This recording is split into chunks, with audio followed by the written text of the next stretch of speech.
ప్రియమైన దేవుని బిడ్డలారా, మన ప్రభువైన యేసుక్రీస్తు నామాన్ని బట్టి మీకు వందనాలు తెలియజేస్తున్నాం. దేవునికి స్తోత్రం. ఒక క్రైస్తవ జీవితంలో ఒక ముఖ్యమైన పరిశీలన ఏదనగా నేను ప్రభువుని నాలో కనుగొనాలి. ఆమేన్. ప్రభువుని ఎప్పుడైతే నేను నాలో కనుగొనలేదో, అటువంటి ఆసక్తి నాలో కలగలేదో, నా ఆత్మీయ జీవితం అంతా భ్రమ. మనం ప్రార్థన చేసుకుందాం. మహాపరిశుద్ధ తండ్రి, దేవా, ఈ ఉదయకాల సమయమునందు మీరు మాకిచ్చిన మా ముందుంచిన ఈ ప్రశ్నను బట్టి, సవాళ్ళను బట్టి మీకు వందనాలు ప్రభువా. మమ్మల్ని మేము పరిశీలించుకొని, పరీక్షించుకొని, మాలో మిమ్మల్ని కనుగొని విధేయత చూపినట్లుగా సహాయం దయచేస్తారని యేసు నామమున అడుగుతున్నాం తండ్రి. ఆమేన్.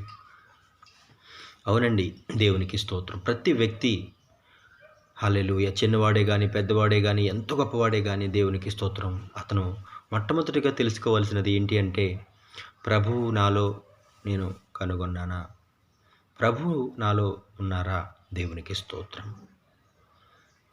ఈ అంశం చాలా గొప్పదండి. దేవునికి స్తోత్రం. ఒక వ్యక్తి దేవుణ్ణి గనక ప్రేమిస్తే, దేవుణ్ణి గనక వెంబడించాలని అనుకుంటే, నిత్య జీవం నిమిత్తం పిలువబడిన వాడైతే ఖచ్చితంగా ఈ పరిశీలన చేసుకుంటాడండి. దేవునికి స్తోత్రం. నా గొప్పతనాలేంటి, నా క్వాలిటీస్ ఏంటి, నాకున్న గుణగణాలేంటి, ఇవి కాదు కానీ నాలో ప్రభు ఉన్నాడా లేదా అనేది మనం పరిశీలన చేసుకోవాలండి. దేవునికి స్తోత్రం. మరియం 12 సంవత్సరాలప్పుడు యెరూషలేమును యేసు ప్రభుని వదిలిపెట్టి వారు ఊరికి వెళ్ళిపోయినారండి. హల్లెలూయా. వారు 3 దినముల ప్రయాణం అంత దూరం వెళ్ళిపోయినప్పటికీ కూడా వారిలో యేసు లేడు అని ఇంటికి వెళ్ళిన తర్వాత తెలుసుకుని ఇరుగు పొరుగు వారిని అడిగి మళ్ళా చక్కగా ఎక్కడైతే వెళ్ళారో అక్కడికి మళ్ళీ తిరిగి వచ్చినారండి. అప్పుడు వారు యేసుని కనుగొన్నారు. దేవునికి స్తోత్రం. ఇది ఒక ఆత్మీయ జీవితానికి గుర్తుగా ఉందన్నమాట. మనం యేసును వదిలిపెట్టి దేవునికి స్తోత్రం ముందుకు సాగిపోవచ్చు. పని ఒత్తిడి వలనో, ఉద్యోగం ఒత్తిడి వలనో, అప్పులో, లేకపోతే ఆర్థిక వృద్ధో, ఏదో ఒక మోసం మనము కలిగి ఉంటా. సాతాను మనల్ని భ్రమపరుస్తూ ఉంటుంది అన్నమాట. దేవునికి స్తోత్రం. వీటిని బట్టి ఉన్నాడులే, దేవునికి స్తోత్రం, మేము ప్రార్థించట్లేదా, పాట పాడట్లేదా, ఆరాధించట్లేదా, మరి మా మందిరానికి వెళ్తలేదా, మేము కానుకలు ఇవ్వట్లేదా, వీటిని బట్టి ప్రభువుని కొలమానంగా తీసుకోకూడదు. దేవునికి స్తోత్రం. నీ బాధ్యత నీ బాధ్యత నువ్వు నెరవేరుస్తున్నావు. కానీ అసలైన బాధ్యత ఏంటి అంటే, దేవుడు నీలో నివాసం ఉండడానికే తన ప్రాణం పెట్టాడు. నిన్ను తన నివాస గృహంగా మార్చుకోవడానికే, నిన్ను ఒక విశ్వాస గృహంగా మార్చుకోవడానికే దేవునికి స్తోత్రం ప్రభు తన ప్రాణాన్ని పెట్టాడని మనం తెలుసుకోవాలి ప్రియులారా. కాబట్టి ఈ ఉదయకాల సమయమునందు కొరింథీ సంఘంతో చెప్తున్నాడు, మీలో క్రీస్తు ఉన్నాడో లేదో మిమ్మల్ని మీరే పరీక్షించి చూసుకోండి. దేవునికి స్తోత్రం.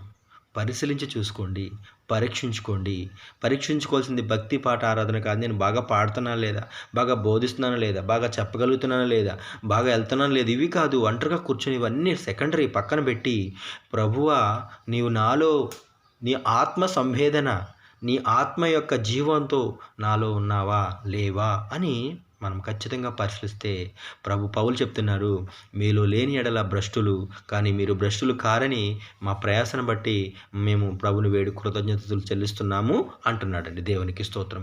కాబట్టి ప్రియమైన దేవుని బిడ్డలారా, మనం ఇక్కడ తెలుసుకోవాల్సింది ఏంటి అంటే, ప్రతి వ్యక్తినండి, మీరు ఏ పనైనా ఎక్కడైనా ఎంత బిజీలో ఉన్నప్పటికీ కూడా మీ ప్రాణం ఉంటే దానికి ఒక హక్కు, ఆకలి, నిద్ర, మరి రెస్ట్ ఇవన్నీ కోరుకుంటుంది కదండి.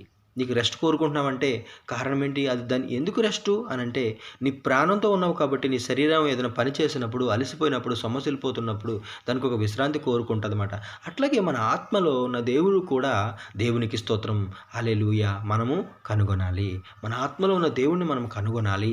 దేవునికి స్తోత్రం. ఆయన సన్నిధిని గౌరవించి దేవునికి స్తోత్రము ఆత్మ సంబంధమైన మనసుతో మనము ప్రభు ఎదుట విధేయత చూపగలిగిన ఎడల ఇవాళ కాకపోయినా రేపైనా దేవునికి స్తోత్రం ఒకరోజు ప్రభు యొక్క ఉనికిని నీలో కనుగొంటావు. హల్లెలూయా. ఆత్మ యొక్క ఉనికిని నువ్వు కనుగొంటావు. దేవునికి స్తోత్రం కలుగునుగాక. చూడండి, అనేక సంవత్సరాలు అబ్రహాము దేవుని వెంబడించాడండి. దేవునికి స్తోత్రం. వెంబడించక ముందు అనేక సంవత్సరాలు, సుమారు 75 సంవత్సరాలు నిరీక్షణ ఉంచాడండి. దేవుడనే ఆయన ఉంటే ఈ ప్రపంచాన్ని సృష్టించిన వాడు ఎవరైనా ఉంటే ఆయన నన్ను దర్శించాలని, నేనైతే ఆయన దర్శించలేకపోతున్నాను. ఎక్కడికి వెళ్ళినా విగ్రహం కనపడుతుంది, కొన్ని వ్యక్తులు కనపడుతున్నారు, కొన్ని విషయాలు కనపడుతున్నాయి. వారు తరతరాలను నేర్చుకున్న తరాల ఆ జ్ఞానమే కనపడుతుంది. కానీ ఒక జీవం కలిగిన దేవుడు, ఒక స్తోత్రం సర్వశక్తి గల దేవుడు ఉన్నాడా అని తన అంతరంగంలో ఆసక్తి ఆకలి కలిగి సుమారు 75 సంవత్సరాల పాటు అంతరంగంలోనే అన్వేషణ కొనసాగించాడండి. దేవునికి స్తోత్రం కలుగునుగాక. అవునండి, 75 సంవత్సరాల తర్వాత ఒక్కరోజు 75 సంవత్సరాలు. దేవునికి స్తోత్రం. మాట్లాడండి, దేవునికి స్తోత్రం. కాబట్టి ప్రియమైన దేవుని బిడ్డలారా, మనము దేవుని విషయంలో ఎడతెగని నిరీక్షణ కలిగి ఉండవాలని, ఎడతెగని ఆశ కలిగి ఉండవలను, ఎడతెగని పట్టుదల కలిగి ఉండవలను, ఎడతెగని ఆసక్తి కలిగి ఉండవలను. దేవునికి స్తోత్రం. కారణం ఏంటి అంటే, నాలో దేవుడు, నా ఆత్మలో దేవుడు ప్రత్యక్షమయ్యేంత వరకు, ఆయన జీవపు తాలూకు, ఆయన జీవమిచ్చు ఆత్మ నా దేవుడు నాలో ప్రత్యక్షమయ్యేంత వరకు, హల్లెలూయా, నేను విసిగిపోకూడదు. దేవునికి స్తోత్రం. పరిస్థితులు వేరు, స్థితిగతులు వేరు, ఆరోగ్యం, ఇవన్నీ కూడా సెకండరీ. బాహ్య సంబంధమైన దాంతో, ఆత్మ సంబంధమైన దాంతో ముడివేయకూడదు. దేవునికి స్తోత్రం. ఆర్థిక సంబంధమైంది, ఆత్మ సంబంధమైంది ఒకటి కాదు. జన సంబంధమైంది, ఆత్మ సంబంధమైంది ఒకటి కాదు.